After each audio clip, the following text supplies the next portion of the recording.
हिमाचल के बिलासपुर में दर्दनाक हादसा, लैंडस्लाइड की चपेट में आई यात्रियों से भरी हुई बस, 15 यात्रियों की मौत, हादसे में कई घायल, अस्पतालों में इलाज जारी। बिलासपुर में बस हादसे के बाद आज भी जारी है रेस्क्यू ऑपरेशन। मलबे में दबे एक शख्स की तलाश जारी है। रात 2 बजे रोका गया सर्च ऑपरेशन, सुबह होते ही फिर से खोजबीन शुरू।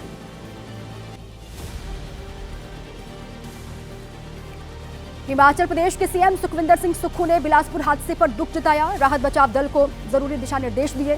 पीड़ित परिवारों को हर संभव मदद का सीएम ने भरोसा दिया। बिलासपुर हादसे पर पीएम मोदी ने गहरा शोक व्यक्त किया। घायलों के जल्द ठीक होने की कामना की। मृतकों के परिवारों को 2-2 लाख और घायलों के लिए 50,000 की आर्थिक सहायता का ऐलान किया गया। राष्ट्रपति द्रौपदी मुर्मू, गृह मंत्री अमित शाह और कांग्रेस अध्यक्ष खड़गे ने भी बिलासपुर हादसे पर दुख व्यक्त किया। हादसे को बताया दुर्भाग्यपूर्ण। घायलों के जल्द स्वस्थ होने की सभी ने कामना की है। बिलासपुर के अस्पताल पहुंचे हिमाचल प्रदेश के उप मुख्यमंत्री मुकेश अग्निहोत्री। बस हादसे में 15 लोगों की मौत पर दुख व्यक्त किया। मृतकों के परिजनों से मुलाकात भी की। हिमाचल प्रदेश विधानसभा में नेता प्रतिपक्ष जयराम ठाकुर ने बस हादसे पर दुख व्यक्त किया। कहा, जिन लोगों ने अपने परिवार के लोगों को खोया है, उनके प्रति व्यक्त करता हूं गहरी संवेदना। केंद्रीय स्वास्थ्य मंत्री जेपी नड्डा ने बिलासपुर हादसे पर दुख जताया। स्वास्थ्य कर्मियों को घायलों के इलाज के लिए निर्देश दिए। मंडी से सांसद कंगना रनौत ने भी हादसे पर दुख व्यक्त किया है। अब मौसम का ताजा अपडेट आपको हम दिखा देते हैं 9 सेकंड में। बिहार के दरभंगा में भारी बारिश की वजह से जगह जगह जलभराव की समस्या। पुलिस महानिरीक्षक कार्यालय में भरा हुआ के पानी, तालाब सा मंजर दिखाई दिया। पंपिंग सेट लगाकर निकाला जा रहा है यहां से पानी। दरभंगा में मेडिकल कॉलेज परिसर में बाढ़ जैसे हालात बने। मेडिकल कॉलेज और अस्पताल परिसर के अंदर जलभराव हो गया। अस्पताल आने वाले मरीजों को परेशानी का सामना करना पड़ रहा है। सतलुज नदी में पानी छोड़े जाने से बढ़ी पंजाब के फिरोजपुर के लोगों की मुश्किल। नदी का जलस्तर बढ़ने से किसानों की जमीन नदी में समा गई। नदी किनारे बसे लोगों के सामने बाढ़ का खतरा। राष्ट्रीय राजधानी दिल्ली में भारी बारिश के बाद जाम से जूझते लोग दिखाई दिए। अशोका रोड और अक्षरधाम मंदिर के पास कई घंटे तक जाम से परेशान वाहन दिखाई दिए। कुछ ही मिनटों का सफर घंटों में पूरा हुआ। नोएडा में भी भारी बारिश की वजह से चरमराई ट्रैफिक व्यवस्था। शहर की मुख्य सड़कों पर मंगलवार को लगा लंबा जाम। लोगों को मुश्किलों का सामना करना पड़ा। गुरुग्राम में बारिश की वजह से जगह जगह जलभराव। निचले इलाकों में सड़कों और कॉलोनियों में भरा हुआ पानी।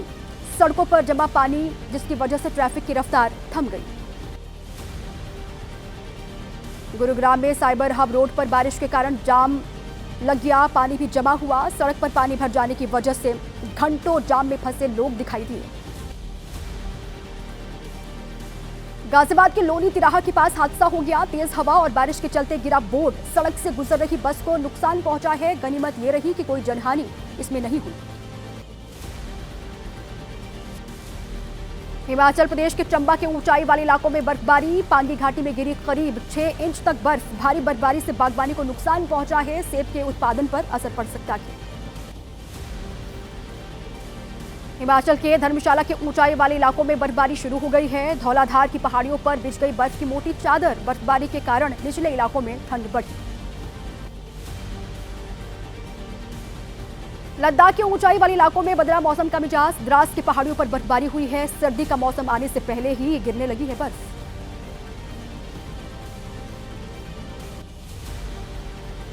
जम्मू कश्मीर के सोनमर्ग में भी मौसम ने करवट ली। पहाड़ियों पर बिछ गई बर्फ की सफेद चादर। दुधिया रंग में रंगे पहाड़ दिखाई दिए। बर्फबारी की वजह से बढ़ी ठंड। बिहार के मोतिहारी में नदी में डूबने से 8 साल के बच्चे की मौत हो गई। नदी किनारे खेलते समय यह हादसा हुआ। पैर फिसलकर नदी में जा गिरा बच्चा। रेस्क्यू टीम ने नदी से शव को बाहर निकाला। अब देश के अलग अलग हिस्सों की बड़ी और अहम खबरें आपको दिखा देते हैं 9 सेकंड में।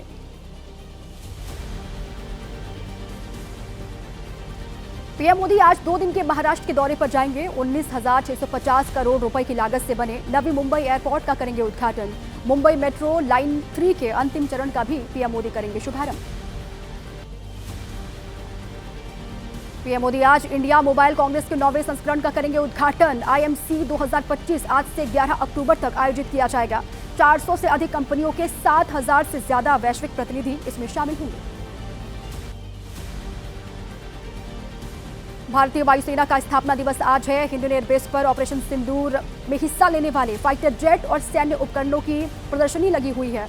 Air chief marshal AP Singh सभी कॉम्बैट यूनिट को सम्मानित करेंगे। भारत दौरे पर ब्रिटेन के प्रधानमंत्री कीर स्टारमर। मुंबई एयरपोर्ट पर सीएम देवेंद्र फडणवीस ने किया ब्रिटेन के पीएम का स्वागत। उप मुख्यमंत्री एकनाथ शिंदे और अजित पवार के साथ महाराष्ट्र के राज्यपाल भी मौजूद रहे। सरकार तक जा पहुंचा टाटा समूह का विवाद। टाटा ट्रस्ट के चेयरमैन नोएल टाटा और टाटा सन्स के चेयरमैन एन चंद्रशेखरन ने गृह मंत्री अमित शाह से मुलाकात की है। बैठक में वित्त मंत्री निर्मला सीतारमण भी मौजूद रही। छात्राओं के यौन शोषण के आरोपी चैतन्यानंद की अर्जी पर पटियाला हाउस कोर्ट में सुनवाई होगी। जेल में दवाइयां, सन्यासी कपड़े और सनातनी भोजन की अर्जी लगाई है। दिल्ली एनसीआर में पटाखों की बिक्री के मामले पर आज सुप्रीम कोर्ट में सुनवाई होगी। पिछली सुनवाई में सुप्रीम कोर्ट ने दिल्ली एनसीआर में ग्रीन पटाखों के उत्पादन को सशर्त मंजूरी दी थी। दिल्ली की जामा मस्जिद को संरक्षित स्मारक घोषित करने की मांग वाली याचिका पर हाईकोर्ट में आज होगी सुनवाई। पिछली सुनवाई में एएसआई को जामा मस्जिद के सर्वे के लिए निर्देश जारी किए गए थे। शिवसेना के चुनाव चिन्ह को लेकर उद्धव ठाकरे की याचिका पर सुप्रीम कोर्ट में होगी सुनवाई। 2023 में चुनाव आयोग ने शिवसेना का चिन्ह तीर धनुष शिंदे गुट को आवंटित किया था। जम्मू कश्मीर के राजौरी में आतंकियों के साथ मुठभेड़। जम्मू कश्मीर पुलिस, सेना, सीआरपीएफ का संयुक्त ऑपरेशन है। इलाके की घेराबंदी की गई है। वाहनों की चेकिंग लगातार जारी। पहलगाम हमले का मास्टरमाइंड और लश्कर के डेप्यूटी चीफ सैफुल्लाह कसूरी ने भारत के खिलाफ उगला जहर। पाकिस्तान के सेना प्रमुख जनरल आसिम मुनीर की तारीफ करते हुए भारत को सबक सिखाने की बात कही है। बिहार में जल्द ही विधानसभा चुनाव होने वाले हैं और चुनाव से जुड़ी हर एक खबर, हर अपडेट आपको दिखा देते हैं 9 सेकंड में। बिहार विधानसभा चुनाव को लेकर आज महागठबंधन में सीट बंटवारे का ऐलान हो सकता है। सूत्रों के मुताबिक आरजेडी को 125 से 130 सीट, कांग्रेस को 50 से 55 और लेफ्ट को दी जा सकती है 30 से 35 सीटें। बिहार में उम्मीदवारों के चयन के लिए कांग्रेस केंद्रीय चुनाव समिति की आज दिल्ली में बड़ी बैठक होगी। करीब 50 नामों पर चर्चा होगी। देर रात तक जारी हो सकती है कांग्रेस उम्मीदवारों की पहली सूची। पटना में झारखंड मुक्ति मोर्चा नेताओं ने तेजस्वी यादव से मुलाकात की। बिहार विधानसभा चुनाव में 12 सीटों की मांग की। सभी सीटें सीमावर्ती इलाके और आदिवासी बहुल क्षेत्र से जुड़ी हुई है। विधानसभा चुनाव की तैयारियों को लेकर बिहार बीजेपी चुनाव समिति की दोपहर 12:30 बजे पटना में होगी बैठक। सीट शेयरिंग और उम्मीदवारों पर मंथन किया जाएगा। बिहार चुनाव में सीट बंटवारे को लेकर चुनाव प्रभारी धर्मेंद्र प्रधान और चिराग पासवान की बैठक हुई है। विनोद तावड़े, मंगल पांडे भी मौजूद रहे। एनडीए में सीट शेयरिंग पर बोले बिहार सरकार में मंत्री नीरज कुमार सिंह। कहा एनडीए में कोई समस्या नहीं है, चिंता इंडिया अलायंस को है। वो लोग सीएम चेहरा ढूंढ नहीं पा रहे। बिहार चुनाव को लेकर सीट बंटवारे पर बोले कांग्रेस नेता पवन खेड़ा। कहा इंडिया अलायंस में सब कुछ ठीक है, लेकिन चिराग पासवान सीटों को लेकर एनडीए से नाराज बताए जा रहे हैं। बीजेपी सांसद सुधांशु त्रिवेदी ने बिहार चुनाव को लेकर महागठबंधन पर तंज कसा। उन्होंने कहा कि महागठबंधन के भीतर अंदरूनी कलह साफ दिख रही है। लालू परिवार में मतभेद है, जनता नहीं करेगी इंडिया अलायंस को समर्थन। बिहार विधानसभा चुनाव को लेकर तेजस्वी यादव का दावा। कहा 14 नवंबर को इतिहास रचने जा रहा है बिहार। बेरोजगारी जड़ से खत्म होगी, हर हाथ को मिलेगी नौकरी।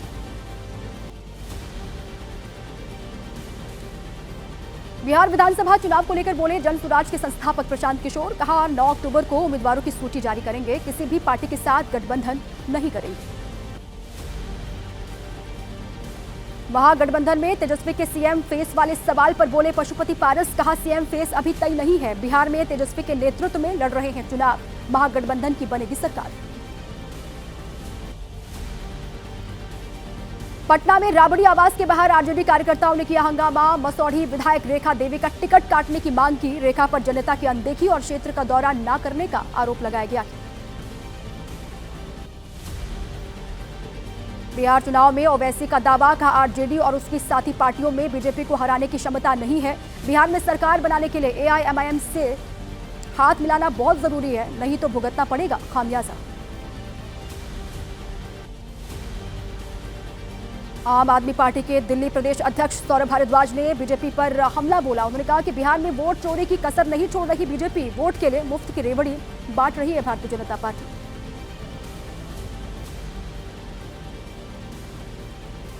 जहरीले कफ सिरप से मौत का मामला सुप्रीम कोर्ट पहुंचा। सुप्रीम कोर्ट के पूर्व जज की निगरानी में जांच की मांग की गई है। तमिलनाडु सरकार की जांच रिपोर्ट में बड़ा खुलासा हुआ। कोल्ड्रिफ कफ सिरप कंपनी में पाई गई 39 गंभीर और 325 प्रमुख कमियां।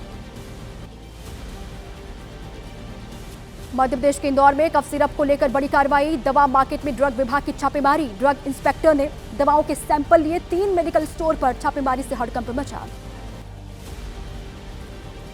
मध्य प्रदेश के रीवा में नशीली दवाओं की तस्करी करने वाले गिरोह का पर्दाफाश हुआ। 4 आरोपी गिरफ्तार किए गए हैं। प्रतिबंधित कफ सिरप की 600 बोतलें बरामद की गई हैं। आरोपियों को जेल भेज दिया गया।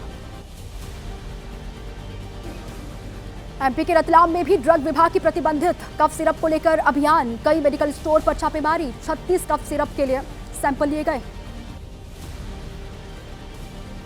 यूपी के कानपुर में दवा व्यापारी के घर से मिली एक्सपायरी डेट छापने वाली मशीन। फर्जी रैपर बनाने की मशीन भी बरामद की गई है। श्री लक्ष्मी नाम से चल रही थी दवा मार्केट के फर्म। अब देश में चल रही राजनीति की बड़ी खबरें आपको दिखा देते हैं 9 सेकंड में। रामपुर में अखिलेश यादव और आजम खान की 2 साल के बाद आज मुलाकात होगी। आजम खान बोले, अखिलेश जी मुझसे मिलेंगे और मैं उनसे मिलूंगा। मेरी सेहत की खैरियत लेने आ रहे हैं अखिलेश यादव। उपराष्ट्रपति सीपी राधाकृष्णन ने संसद में बुलाई सभी राजनीतिक दलों की बैठक। सभी दलों के नेताओं के साथ खिंचवाई ग्रुप फोटो। यूपी के मुजफ्फरनगर में बीजेपी नेता संगीत सोम का बड़ा बयान। कहा, भारत में जन्मा हर व्यक्ति सनातनी है। अखिलेश पर हमला बोलते हुए कहा, अखिलेश का एक ही मकसद है, हिंदू मुसलमानों को भड़काना। कांग्रेस सांसद प्रियंका गांधी ने सोशल मीडिया पर डेयरी फार्म का वीडियो पोस्ट किया। डेयरी किसानों से मुलाकात की तस्वीरें साझा की। आलिया भट्ट नाम की गाय से मिली प्रियंका। गाय की प्रियंका ने तारीफ की। फिल्म अभिनेता अक्षय कुमार ने महाराष्ट्र के सीएम देवेंद्र फडणवीस से सवाल जवाब किए। पूछा, आप ऑरेंज कैसे खाते हैं? सीएम ने अनोखे अंदाज में इसका जवाब दिया। कहा, आम की तरह काटकर नमक डालकर ऑरेंज खाइए। एमपी के मुख्यमंत्री मोहन यादव ने वीडियो के जरिए महामंडलेश्वर स्वामी उत्तम महाराज से माफी मांगी। उनके बुलावे के बाद भी उत्तम सेवाधाम आश्रम नहीं पहुंचे थे मुख्यमंत्री मोहन यादव। भोजपुरी अभिनेता पवन सिंह और उनकी पत्नी के बीच चल रहे विवाद पर बोले उनके दोस्त सुभाष सिंह। कहा, राजनीतिक साजिश के तहत ज्योति सिंह के कंधे पर बंदूक रखकर चलाई जा रही है, वो बहकावे में ना आए। पवन सिंह के पत्नी के साथ विवाद पर मंत्री संजय निषाद का बयान। कहा, घरेलू मुद्दे पर टिप्पणी करना सही नहीं है। पति पत्नी में जब तक तकरार है तब तक प्यार है। पवन सिंह से विवाद पर बोले ज्योति सिंह के चाचा। कहा, जिस तरह से ज्योति सिंह के साथ व्यवहार किया गया वो अस्वीकार्य है। पवन सिंह ने जब चाहा तब ज्योति सिंह का इस्तेमाल किया। भतीजी को मिलना चाहिए न्याय। अब अलग अलग राज्यों की बड़ी खबरें आपको हम दिखा देते हैं 9 सेकंड में। जयपुर अजमेर हाईवे पर एलपीजी सिलेंडर से भरे ट्रक में भीषण आग लगी। केमिकल से भरे टैंकर की ट्रक से टक्कर हो गई थी, जिसके बाद यह हादसा हुआ। आग लगने से गैस सिलेंडर्स में धमाका हुआ। हादसे में टैंकर ड्राइवर की जान चली गई। राजस्थान के भीलवाड़ा में हादसा हुआ। पेड़ से टकराने के बाद कार में आग लग गई। फायर ब्रिगेड ने मौके पर पहुंचकर आग को काबू में कर लिया। कार सवार सुरक्षित। बेंगलुरु में बिग बॉस कन्नड़ का सेट सील कर दिया गया है। बेंगलुरु दक्षिण उपायुक्त के आदेश पर यह एक्शन लिया गया है। पर्यावरण नियमों के उल्लंघन का आरोप है। परिसर में कोई भी गतिविधि न करने की चेतावनी है। यूपी के बलिया में जाम में फंसी एम्बुलेंस में बच्चे की मौत हो गई। राज्यपाल आनंदीबेन पटेल के दौरे को लेकर देर कुछ देर के लिए ट्रैफिक को रोक दिया गया था। रोड पर जाम लगने की वजह से आगे नहीं बढ़ पाई थी एम्बुलेंस। ऋषिकेश में सरस मेले में गजल संध्या के दौरान हंगामा हो गया। वसीम बरेलवी का कार्यक्रम रद्द करने की मांग, कहा गंगा घाट के पास ऐसा कार्यक्रम करने की परमिशन नहीं देंगे। यूपी के पीलीभीत में धान क्रय केंद्रों पर किसानों का हंगामा। दूसरे जिलों से खरीदे जा रहे धान का विरोध किया गया। किसानों ने बिचौलियों के ट्रैक्टर ट्रॉली हाईवे पर रुकवाकर जाम लगाया। बिहार के रोहतास में किन्नरों के समूह ने पवन सिंह और उनकी पत्नी के बीच अच्छे संबंधों के लिए दुआ मांगी। किन्नर समाज के लोगों ने दोनों से अपील की, कहा दोनों आपसी मतभेद भुलाएं। अब देश में हो रहे अपराध की हर एक बड़ी खबर आपको दिखा देते हैं 9 सेकंड। मध्य प्रदेश के रीवा में स्कूल जा रही नाबालिग लड़की के साथ रेप। पुलिस ने आरोपी इरफान को गिरफ्तार कर लिया है। वारदात के बाद मौके से फरार हो गया था आरोपी लड़का। शामली में पुलिस के साथ मुठभेड़ में घायल हुआ 25,000 का इनामी बदमाश। 2 दिन पहले अपने पिता के हत्यारे की गोली मारकर जान ली थी। आरोपी के पास से तमंचा और 2 कारतूस बरामद। यूपी के सारनपुर में बदमाशों के साथ पुलिस की मुठभेड़ हो गई। एक बदमाश पुलिस की गोली से घायल हुआ, दूसरा बदमाश मौके से भागा। बदमाश के कब्जे से अवैध हथियार बरामद।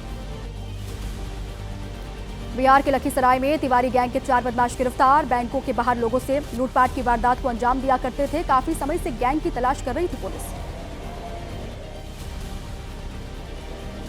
लखनऊ में एसटीएफ की बड़ी कार्रवाई। ऑनलाइन गेमिंग और लॉटरी के नाम पर ठगी किया करते थे। एसटीएफ ने गिरोह के 2 आरोपियों को किदवई पार्क के पास से गिरफ्तार कर लिया है। पूछताछ जारी। गाजियाबाद में युवक की सरेआम गोली मारकर हत्या। बदमाशों ने आसिफ नाम के युवक के सिर में गोली मारी। मसूरी थाना क्षेत्र का ये मामला है, जांच कर रही है पुलिस। पंजाब के होशियारपुर में गुरुद्वारा साहिब और सहकारी बैंक सोसाइटी में चोरी। सीसीटीवी में नकाबपोश बदमाश दिखाई दिए। पुलिस कर रही है तफ्तीश। यूपी की राजधानी लखनऊ में 5 अक्टूबर को पकड़े गए सॉल्वर से पूछताछ में कई और गिरफ्तारियां हुई हैं। गिरोह से जुड़े 10 लोग गिरफ्तार किए गए। एबीआर ऑनलाइन परीक्षा केंद्र से पकड़ा गया था सॉल्वर। मध्य प्रदेश के खरगोन में पुलिस ने सीज किए पटाखे। बगैर लाइसेंस पटाखों की बिक्री का आरोप है। सूचना पर पुलिस ने छापेमारी की। दुकानदार के खिलाफ कार्रवाई। मशहूर हेयर स्टाइलिस्ट जावेद हबीब के खिलाफ लुकआउट नोटिस जारी हुआ है। जावेद हबीब और उनके बेटे पर करोड़ों की ठगी करने का आरोप है। अभी तक दर्ज 20 एफआईआर में 1 करोड़ की धोखाधड़ी की बात सामने आई है।